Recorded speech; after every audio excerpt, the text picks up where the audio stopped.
Earlier, we Okay. never used to have these pre-printed boxes. It was a normal white box that we could. So my mom went out of the way on this.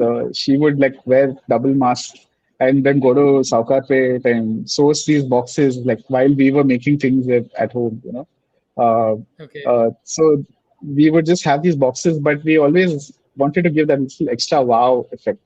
So Shikha was very keen on having a ribbon on top of every box. Uh, Okay. and we would actually hand pack every box, but those ribbons were something only Shikha could pack. Like we Okay. could never figure out how to tie that ribbon right. Only Shikha could do that. Okay, so it was at that point it was like 20-25 boxes a day being hand packed with ribbons.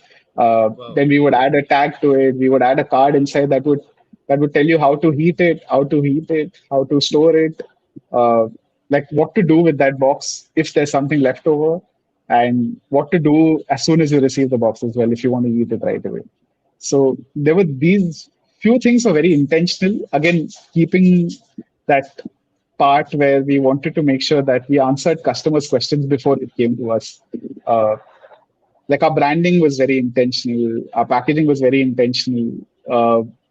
We wanted like we could have saved and put it in a plastic bag and put a sticker on it. It would have probably cost us 3 rupees where our carton box costs 20-25 bucks.